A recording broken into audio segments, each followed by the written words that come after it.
I never thought I'd be standing in my own backyard at 73 years old, watching smoke rise from a metal trash can, wondering what my daughter-in-law was trying to hide from me. But life has a way of showing you things you never wanted to see. My name is Margaret, and what I found in those ashes didn't just break my heart. It changed everything I thought I knew about my family. Let me take you back to the beginning, because every story worth telling starts long before the moment that changes everything. I've lived in this house for 47 years. My late husband Robert and I bought it when our son David was just 3 years old. Robert passed 6 years ago, and since then, this old house has felt both too big and too small at the same time. Too big because his absence fills every room. Too small because it's packed with memories that sometimes feel like they're pressing in on me. David is my only child. He's 50 now, though in my mind he's still that little boy who used to bring me dandelions from the yard and call them flowers. He married Jessica 15 years ago, and for a long time I thought I'd been blessed with a wonderful daughter-in-law. She was polite, always remembered my birthday, and seemed to make David happy. They never had children, which I accepted, even though it broke my heart a little.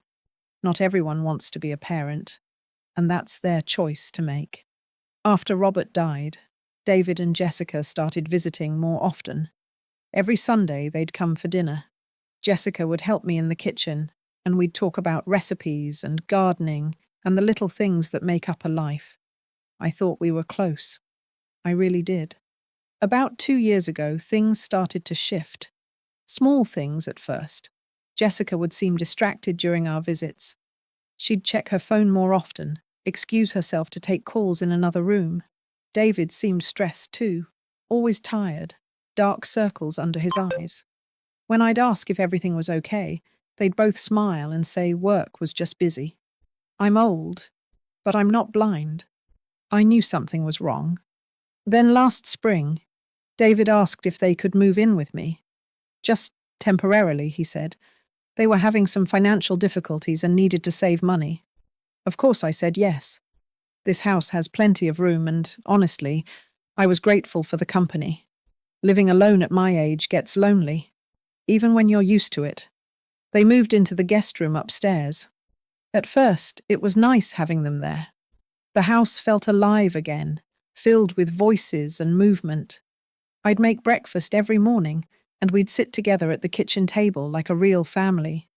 Jessica would drink her coffee black. David would add too much sugar to his, and I'd have my tea with honey just like I'd done for 50 years.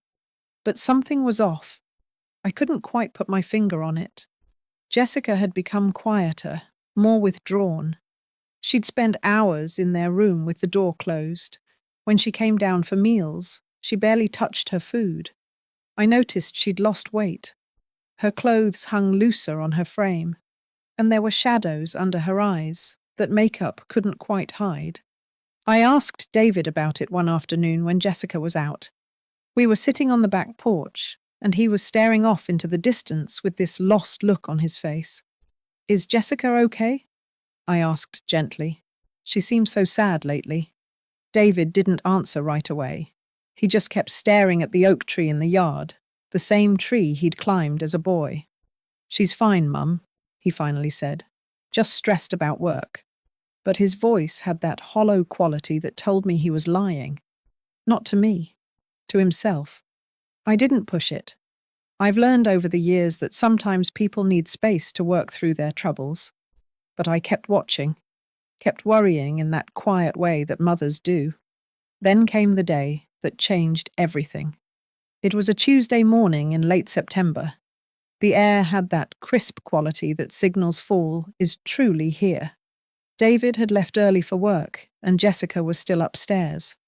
I'd been up since 5:30, like always. Old habits die hard, and after decades of waking early, my body doesn't know how to sleep past dawn anymore. I was in the kitchen making tea when I heard Jessica come downstairs. She moved quickly, quietly, like she didn't want to be heard. I stepped into the hallway and saw her heading toward the back door, carrying something I couldn't quite see. "Jessica?" I called out. Would you like some breakfast? She jumped like I'd startled her. When she turned around, I could see her face was pale, her eyes red-rimmed like she'd been crying. No, thank you, Margaret, she said quickly. I'm just going to take care of something outside. And then she was gone, out the back door, before I could say another word. Something in my chest tightened. Call it intuition. Call it a grandmother's instinct. Call it whatever you want. But I knew right then that something was very wrong. I waited a few minutes, then walked to the kitchen window that overlooks the backyard. That's when I saw her. She was standing by the old metal trash can we keep by the garage, the one Robert used to use for burning leaves.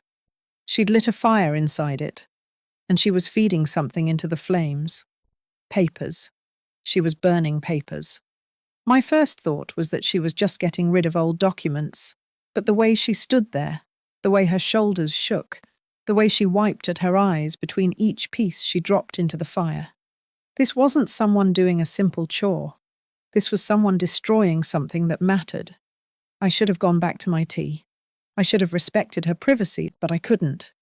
Something pulled me toward that back door, toward whatever truth was burning in that trash can. I slipped on my cardigan and walked outside. The grass was wet with morning dew, soaking the bottom of my slippers as I crossed the yard. Jessica didn't hear me approach. She was too focused on the fire, on making sure every last piece of paper turned to ash. Jessica, I said softly. She spun around so fast she nearly dropped the handful of papers she was holding. Her face went from pale to red in an instant. Margaret, I was just… What are you burning, sweetheart? She looked down at the papers in her hand, then at the fire, then back at me. For a moment, I thought she might tell me. I could see the words forming, see her trying to decide whether to trust me with whatever secret she was carrying. But then her face closed off. She shook her head. Just old bills, nothing important. She was lying. I knew it as surely as I knew my own name. Jessica, I said, stepping closer. Talk to me, please. Whatever's wrong, whatever's happening, maybe I can help. Her eyes filled with tears then, really filled, until they spilled over and ran down her cheeks. You can't help, she whispered. Nobody can. And then she pushed past me, leaving the remaining papers on the ground, and ran back into the house. I stood there in the yard, alone with the smoking trash can and the papers she'd dropped. My heart was pounding in a way that scared me.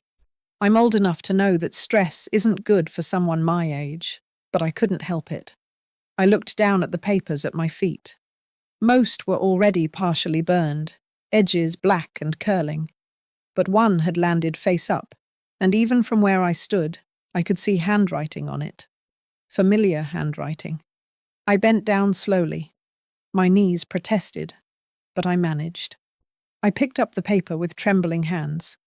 It was a letter, written in my husband's handwriting.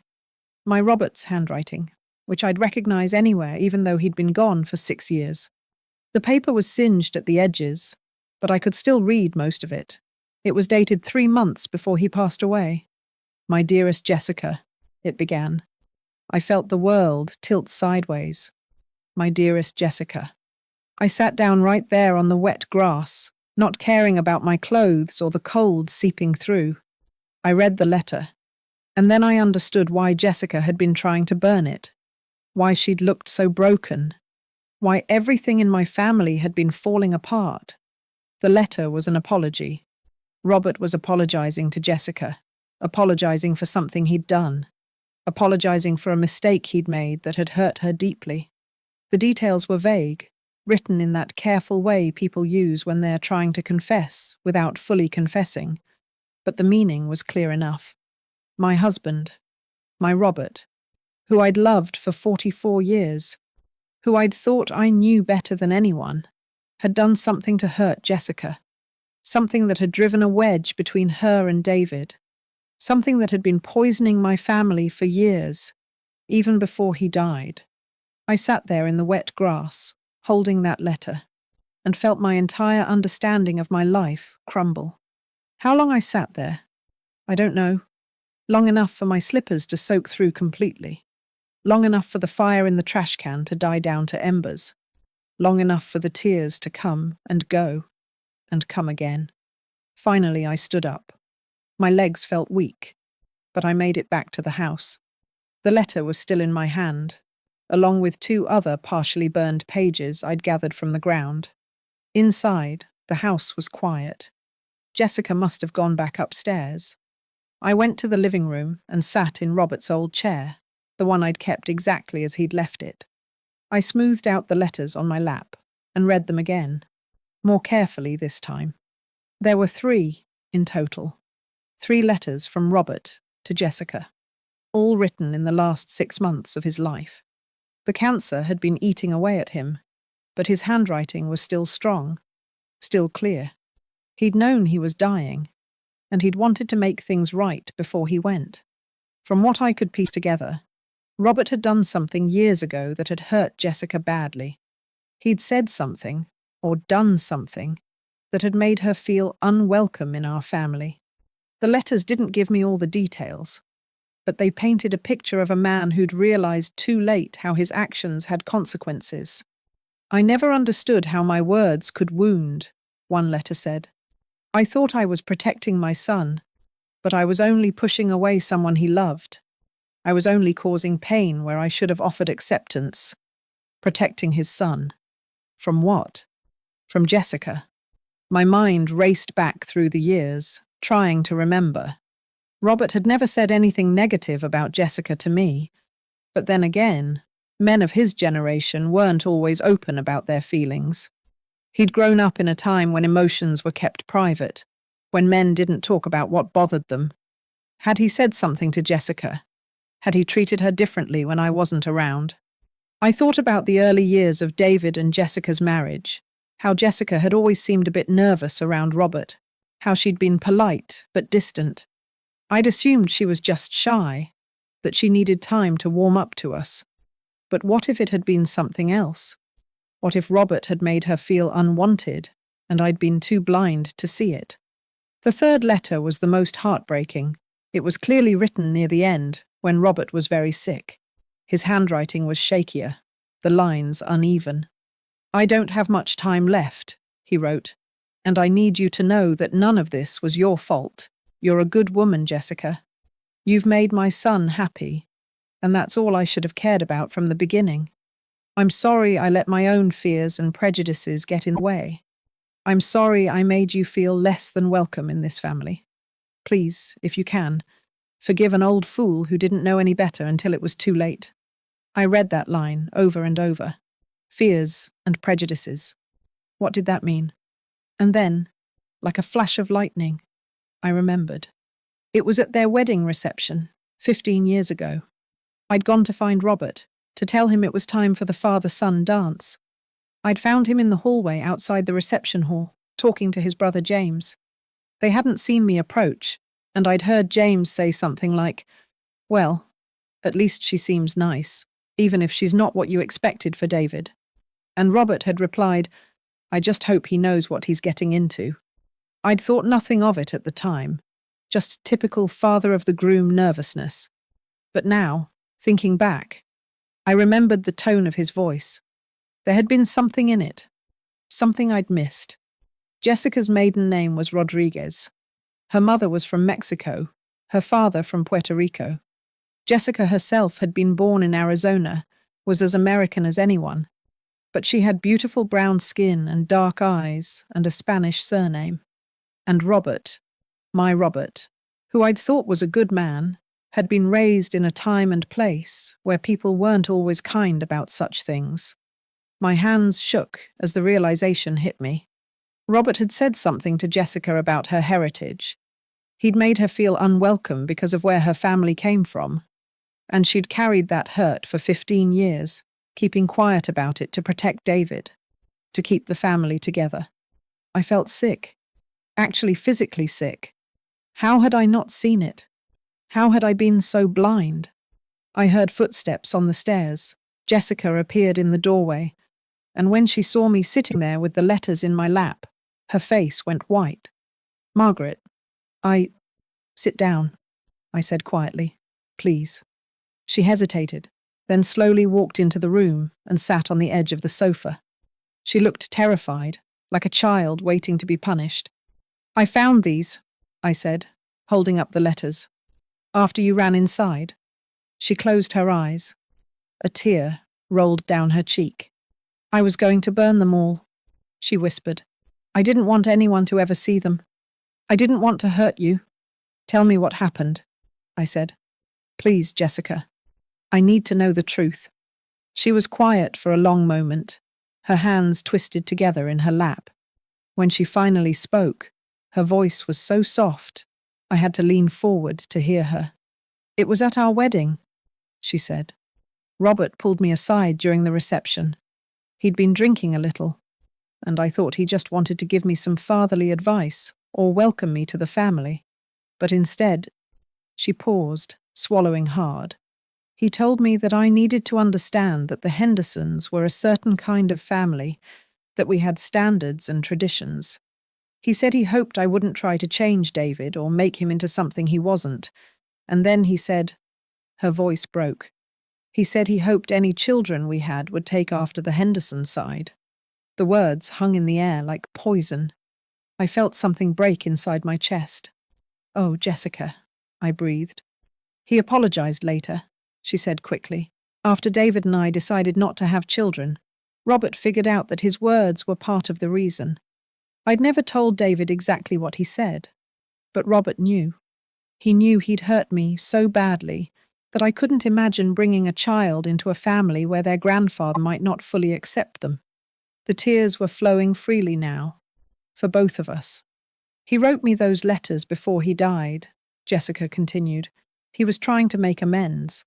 He said he'd been raised wrong, that he'd carried prejudices he didn't even realize he had until he saw how much damage they'd done. He begged me to forgive him. And I did, Margaret. I did forgive him. But I couldn't forget. Every time I looked at you, all I could think about was how disappointed you'd be if you knew what kind of man you'd married. So I kept quiet. I kept the letters hidden. I've been carrying this secret for years because I didn't want to destroy your memory of him. I set the letters aside and moved to sit beside her on the sofa. I took her hands in mine. Jessica, I said, my voice shaking. I am so sorry. She looked at me with surprise. You have nothing to be sorry for. Yes, I do, I said firmly. I should have seen it. I should have noticed how uncomfortable you were around Robert. I should have asked more questions. I should have protected you. You didn't know, she said. That's not an excuse, I said. You're my family. You've been my family for 15 years, and I failed you. Robert failed you. And I'm so sorry that you've been carrying this pain alone. We sat there together, crying, holding hands, like the family we should have been from the start. After a while, when the tears had slowed, Jessica spoke again. I was burning the letters because David found them last week, she said. He was looking for something in my desk and he saw them. He was devastated. He's been so angry at his father, at himself for not protecting me, at me for not telling him the full truth. It's been tearing him apart. We've been fighting. That's why we've both been so stressed. That's why I look the way I do. Our marriage is falling apart over something that happened 15 years ago. My heart ached for all of us. For Jessica, for David, for the family that had been fractured by one man's careless cruelty. Where is David now? I asked. At work. But he's barely functioning. Margaret, I'm afraid we're going to lose each other over this. He can't let it go. He keeps saying he should have known, that he should have seen the signs. He's been pulling away from me, like he's ashamed to be with me after what his father did. I stood up, a determination settling over me that I hadn't felt in years. Call him, I said. Tell him to come home. We're going to talk about this as a family right now. Margaret, he's at work. I don't care, I said. This has gone on long enough. Call him. Jessica called David, and 40 minutes later my son walked through the front door. He looked terrible. exhausted and heartbroken and angry all at once. "Mum," he said when he saw me, "what's going on?" "Sit down, both of you," I said. They sat on the sofa together, but there was space between them, space that hadn't been there before, space that needed to be filled. I told David that I'd found the letters. I told him I knew what his father had done, and I told him something I'd been thinking about ever since I'd read those pages. "Your father was a good man in many ways," I said, "but he was also a product of his time, and sometimes that meant he carried beliefs that were wrong, hurtful, damaging. What he said to Jessica was inexcusable. It was cruel, whether he meant it to be or not." "I know," David said, his voice rough. "And I hate that I'm his son. I hate that his blood is in me. What if I'm like him? What if I carry those same—" "Stop," I said firmly. "You're not your father. You're your own person. Yes, you came from him, but you also came from me. And more importantly, you came from yourself, from the choices you've made. You chose Jessica. You've loved her for 15 years. You've built a life with her. That's who you are." He put his head in his hands. "But I should have protected her. I should have—" "David," Jessica said softly, touching his shoulder. "You couldn't have known. I never told you. I kept it from you because I didn't want to put you in the middle. That was my choice. A choice you made because of what my father did," David said bitterly. "Yes," Jessica said, "but also a choice I made because I loved you. Because I wanted to preserve your relationship with your dad. Because families are complicated, and sometimes we make sacrifices to keep them together." I sat down in Robert's chair again, facing them both. "Let me tell you something I've learned in 73 years, I said. "Nobody's family is perfect.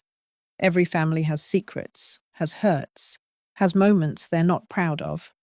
The question isn't whether those things exist. The question is what we do about them." I looked at the letters on the coffee table. Robert wrote these because he wanted to make things right before he died. He knew he'd done wrong, and he wanted Jessica to know he was sorry. He wanted her to know that the problem was never with her.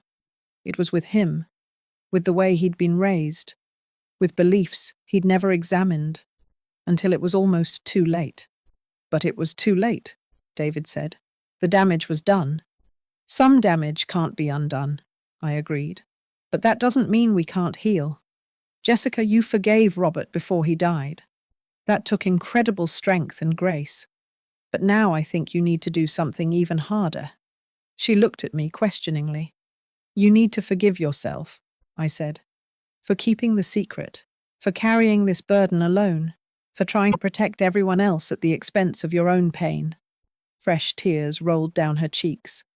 "And David," I continued, turning to my son, "you need to forgive yourself too, for not seeing what was happening, for being your father's son, for being human and imperfect, just like the rest of us."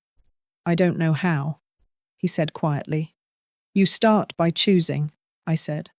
"You choose to let go of the anger. You choose to focus on what matters now, not what happened 15 years ago. You choose your wife, your marriage, your future. You choose love over bitterness." I stood up and walked over to them. I put one hand on David's shoulder and one on Jessica's. "I'm 73 years old," I said. "I lost my husband 6 years ago, and every day I miss him. But I also know now that he was flawed, that he hurt someone I love, and I have to carry both of those truths. I have to love the man he was while also acknowledging the harm he caused." I squeezed their shoulders. "Life is too short to let old hurts destroy what you have right now. You two love each other. I can see it. It's right there, even through all this pain. Don't let my husband's mistakes take that away from you." David finally looked at Jessica, really looked at her for the first time since he'd arrived. And I saw something shift in his eyes, saw the anger begin to soften into something else. "I'm sorry," he said to her. "I'm so sorry for everything." "I'm sorry too," she said. And then they were holding each other, crying into each other's shoulders, while I stood there with my own tears falling. We talked for hours that day, really talked, in a way we maybe never had before. Jessica told us more about what Robert had said, about how it had affected her over the years. David talked about his anger and his shame. I talked about my own grief over learning that the man I'd loved had been capable of such cruelty. But we also talked about hope, about forgiveness, about moving forward. As the afternoon light began to fade, I made tea for all of us. We sat together in the living room, in the space Robert had once occupied, and we began to heal. "What should we do with the letters?" Jessica asked at one point, looking at the pages still on the coffee table. I thought about it for a long moment. "I think we should keep them," I said. "Not to dwell on the pain, but to remember. To remember that people can change, that people can realize their mistakes, that even when we've caused harm, we can still try to make amends." "Your father tried," I said to David. "In the end, he tried. That doesn't excuse what he did, but it means something. It means he knew better, even if he learned too late." David nodded slowly. That evening, I made dinner for all of us. We ate together at the kitchen table, and for the first time in months, it felt like we were actually together. Not just physically present, but truly connected. Over the following weeks, things slowly began to change. David and Jessica started talking more, really communicating about their feelings instead of hiding them. They went to couples counseling, which I fully supported. They started spending more time together, remembering why they'd fallen in love in the first place. And I started the hard work of reconciling my memories of Robert with this new understanding of who he'd been. It wasn't easy. Some days I was angry at him. Some days I was angry at myself for not seeing what was happening. Some days I just missed him and wished he was there so I could tell him how much damage he'd done. But I also started to understand something important. Robert had been a product of his time and his upbringing, but he'd also been capable of growth. He'd recognized his mistake. He'd tried to make it right. That didn't erase the harm, but it meant he'd been more than just his worst moment. We're all more than our worst moments. 3 months after that day in September, something remarkable happened. I was in the kitchen making dinner when David and Jessica came downstairs together. They had that look that parents recognize instantly, that mixture of nervousness and excitement that means big news. "Mum," David said, sitting down at the table with Jessica beside him, "we have something to tell you." My heart started to race. I set down the wooden spoon I'd been holding. "Jessica's pregnant," David said, and his face broke into the biggest smile I'd seen from him in years. I looked at Jessica, who was crying and smiling at the same time. "We didn't think we wanted children," she said, "but after everything that happened, after we worked through it all, we realized we were letting fear make our decisions. We were letting Robert's words from 15 years ago dictate our future, and we didn't want that anymore." I was crying too, harder than I'd cried in a long time, but these were good tears, happy tears. "Are you really okay with this?" I asked Jessica. "After everything." She took my hand. "I'm more than okay," she said, "because I know that this child will be born into a family that's honest about its flaws, a family that's done the hard work of healing, a family where love is stronger than prejudice. And because," David added, "they'll have you as a grandmother. And I know you'll love them exactly as they are, no conditions, no reservations." He was right. I would love that child with every fiber of my being. I would make sure they knew they were wanted, accepted, celebrated for exactly who they were. The baby, a little girl they named Eleanor Rose, was born in June. She had her mother's beautiful brown skin and dark eyes, and her father's smile. She was absolutely perfect. The first time I held her, standing in the hospital room with David and Jessica watching, I thought about Robert. I thought about the grandchildren he'd been so worried about, the ones he'd feared might not take after the Henderson side. And I thought about what a fool he'd been, what all of us are when we let fear and prejudice blind us to the beauty right in front of us. Elena is 2 years old now. She's smart and funny and so full of life. She calls me Gigi, and every time I hear that little voice say my name, my heart fills up so full it might burst. David and Jessica are still living with me. We decided to make it permanent, to turn this big old house into a real multi-generational home. We renovated the upstairs, gave them their own space, and now the house that once felt too big and too small feels just right. Sometimes, when Elena's napping and the house is quiet, I take out those letters and read them again. Not because I want to dwell on the pain, but because they remind me of something important. They remind me that families are complicated, that we all carry wounds and mistakes and regrets. But they also remind me that healing is possible, that love can overcome even the deepest hurts if we're willing to be honest, to be vulnerable, to do the hard work. What Jessica tried to burn that day in September wasn't just paper and ink. It was a secret that had been poisoning our family for years, and in a strange way, discovering it, bringing it into the light, was the best thing that could have happened to us. Because secrets fester in the dark, but in the light, with love and honesty and forgiveness, wounds can heal. I'm 75 now. I don't know how many more years I have left on this earth, but I know that whatever time I have, I'll spend it loving my family, all of my family, without condition, without prejudice, without the kind of blind spots that caused so much pain. Robert has been gone for 8 years now. I still love him, even knowing what I know.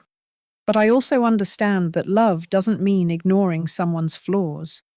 Real love means seeing someone fully, mistakes and all, and choosing to hold space for both the good and the bad.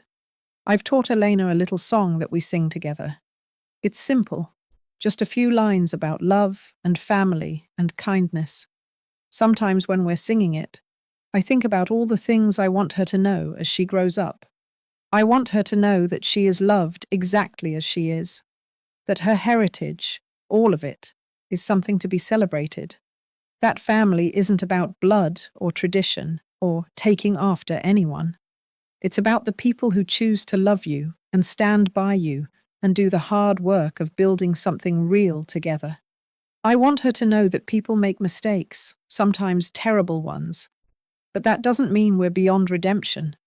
That her grandfather, who she'll never meet, did a hurtful thing, but also tried to make it right, that we're all capable of both harm and healing. I want her to know that secrets have a cost, but so does honesty, and that sometimes the bravest thing you can do is tell the truth, even when it's hard, even when it hurts, even when you're afraid of what might happen. Most of all, I want her to know that love is always worth fighting for, that families can be broken and put back together again. That forgiveness isn't about forgetting or excusing. It's about choosing to move forward without being weighed down by the past. If you're listening to this story, maybe you have your own family wounds.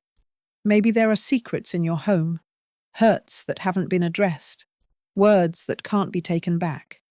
I can't tell you what to do. Every situation is different. But I can tell you this: the truth has power. Love has power. Forgiveness has power. And sometimes the thing you're most afraid to face is exactly what needs to be faced for healing to begin. What Jessica tried to burn that September morning was evidence of pain, yes, but it was also evidence of growth, of remorse, of a man trying to be better than he'd been. And bringing it into the light, as hard as it was, gave us the chance to heal, in ways we never could have while keeping it hidden. That day broke my heart, but it also opened it up in ways I didn't know were possible. And now, when I watch my son and daughter-in-law with their beautiful daughter, when I see the family we've built from the ashes of our mistakes, I know that heartbreak was worth it. Because on the other side of that pain was truth, and with truth came healing, and with healing came a love that's stronger and deeper and more real than anything we had before. That's what I want to leave you with today. Not a perfect story, because there's no such thing, but a true story.